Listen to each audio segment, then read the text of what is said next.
Sovereignty and Recognition. Part 1. The live footage used in this presentation has been taken at the Freedom Summit Convergence at the Aboriginal 10 Embassy, February 2015.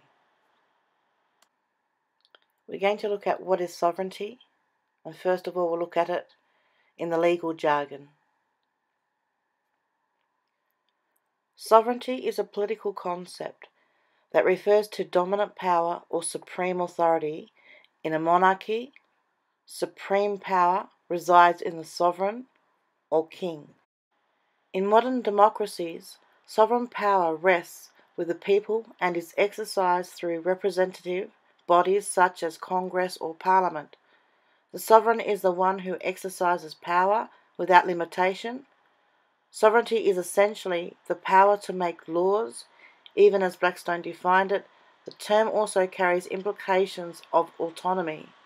To have sovereign power is to be beyond the powers of others to interfere. So sovereignty is to be beyond the power of others to interfere. Prior to the colonisation in Australia, our people had hundreds of nations with their own tribal boundaries, and within them boundaries were the law systems where no one could interfere with another nation without their other nation's permissions. These are in effect sovereign states. So we actually had multi-sovereign states running together quite effectively prior to colonisation. The Aboriginal flag, representing the Aboriginal nation, amalgamates all the tribes into one sovereign state. There is an understanding amongst our cultured people that one nation can only speak for another nation, but because Aboriginal is sort of like one sovereign state, there have been sort of fellas, say, in Parliament who have taken upon themselves to speak across Australia and not adhering to the cultural protocols of the nations that we had. So we've got, say, fellas in Canberra making decisions for people in, say, Western Australia or Northern Territory when they're actually born in New South Wales themselves and come from a completely different tribal nation.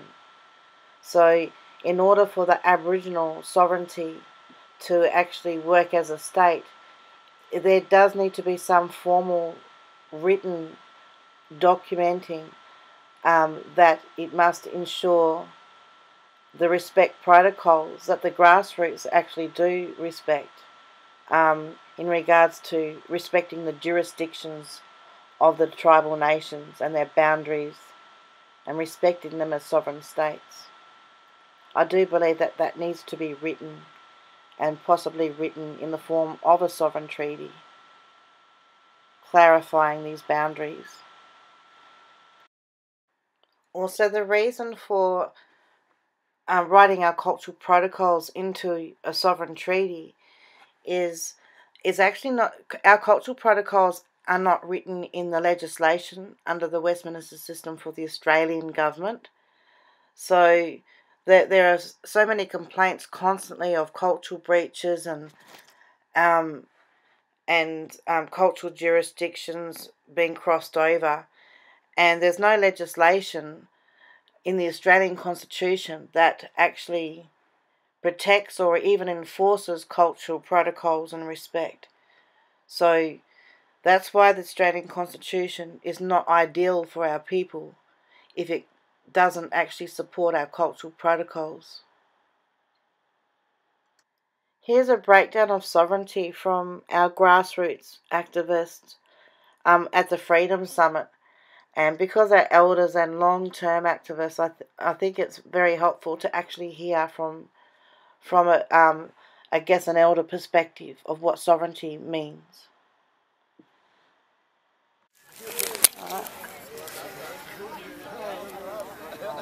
Yeah, would you be able to explain sovereignty to our grassroots more for us? what they taught me at the embassy. It's our right, our inherent right. It came via the womb.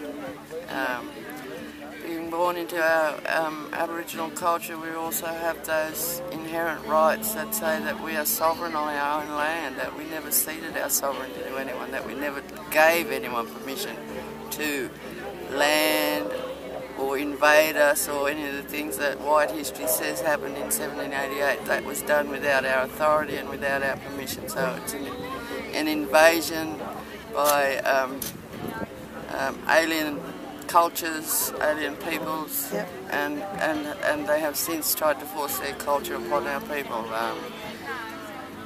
To assimilate for us is to commit cultural genocide, to go away from your own roots, your own cultural background, your own basis for identity, and adopt another culture.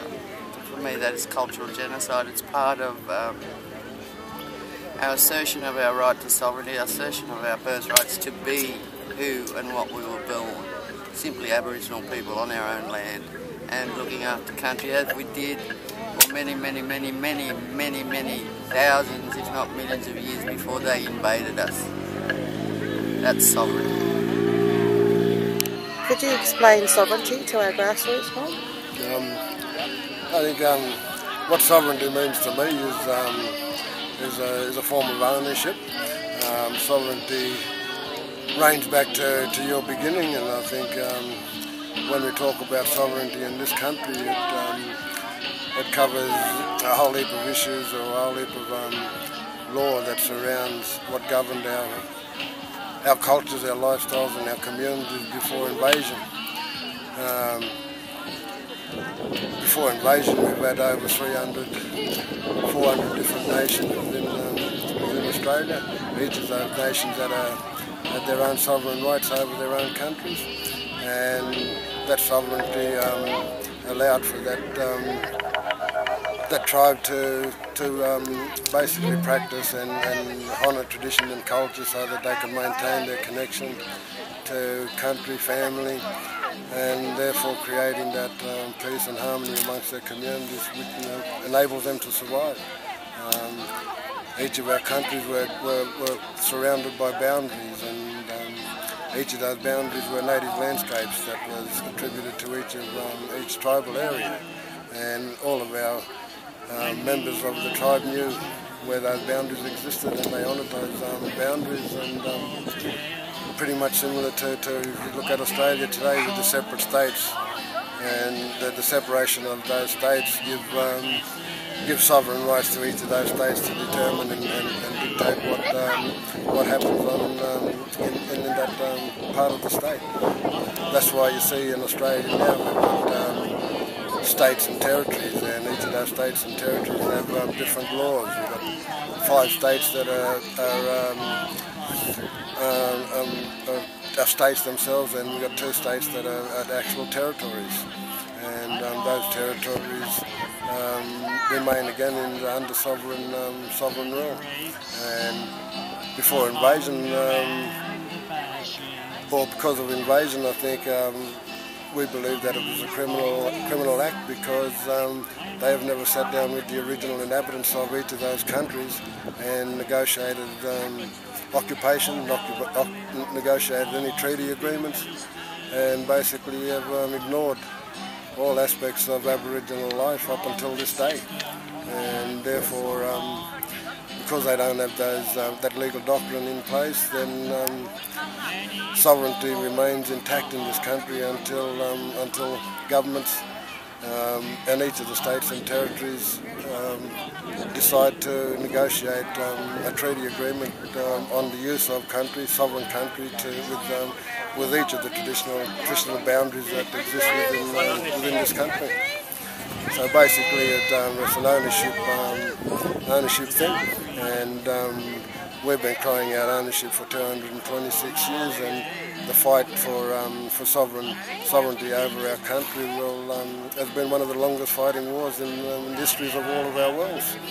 So I think sovereignty gives us our identity, and allows us to determine our cultural traditions and traits and everything that dictates traditional life in our communities.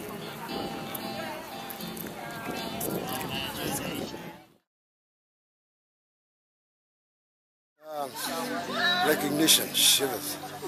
It does send shivers down your spine when you're looking at what they're doing, trying to do us with this Recognise campaign. We have our own people being manipulated and being blinded into thinking that getting recognition for our people in the Constitution is going to help us overcome all the bullshit that these white people have been putting on us for 226 years. How is asserting Aboriginal people into a racist and criminal constitution helps us rise above the disadvantages that they have imposed on us for 226 years? How are we supposed to lift ourselves above all that when they don't recognise us? The Constitution isn't going to give us that recognition. You look at a lot of the changes that they wish to make and implement into that Constitution. It erodes away our rights. It doesn't give us any more rights than what we have now at the moment. It doesn't give us any more rights than we've had 226 years ago when the white men came and invaded our sacred countries. Recognise isn't what we need. If we're going to have constitutional reform, if we're going to have Aboriginal people recognised in this country, then Aboriginal people, we need to rise above all this bullshit. We need to stand up. We need to develop and devise and design a constitution of our own that identifies us as the sovereign nations of this country, that identifies us as the sole owners of this country. If coexistence is to happen in this country, then it is on our terms and it is on our conditions. When we draw up and when we design our constitution, it will give the white man the terms and references of how they walk on our sacred countries, how they deal with the native peoples of this country, and in particular, the traditional owners of each of those many, many nations that exist and makes up this great continent that they call the lucky country. We need you all. We need you all to stand up. We need you all to get the confidence. We need you all to stand beside us. Get behind us and let's start to walk the walk and talk the talk of our own people and stop listening and stop walking the walk of the white man and talking the talk of the white man. If we're going to talk that talk, let's talk it and let's make sure that we include what our people needs. And we need to start to get up and we need to really get off our backsides as a whole. If we do not unite and if we do not bring solidarity to our people, then we surrender. We surrender and we see what that sovereign ownership means to us. So it is time for us to become true custodians. It's time for us to become true Dreamtime soldiers, to start this fight again, but fight it with strategy, fight it with direction, and fight it with definite cause. Because if we don't, then we fail again. And this time we cannot fail. Do not be blinded by Recognise. Do not be blinded by constitutional reform. If this is going to happen, it happens on our terms, it happens on our conditions, and we drive the boat. We're the ones who steer the ship, and we'll take it to where we want to go. And they abide by our terms and our conditions. And could you just say your name and nation? My name's Albert Hartlett. I'm a Wonkamara man from southwest Queensland, born and raised in Burke. My mother's country is Wanneroo country, in Newcastle area. And I'm proud to be a part of a movement that I think we're going to go take us places, and if we get behind each other and support us, we'll certainly go for a long way and provide a better future for our children. Gorilla, ngora ere rikorani, ngora kanini. Sovereignty, freedom, my declaration. Sovereignty, freedom, my declaration. It is our right, never stop the fight, never let go our land rights, nor be subject or subject of your throne. We the peoples of the past are sovereign on our own. Sovereignty, freedom, my declaration. Sovereignty, freedom, my declaration. Gorilla, ngora ere rikorani.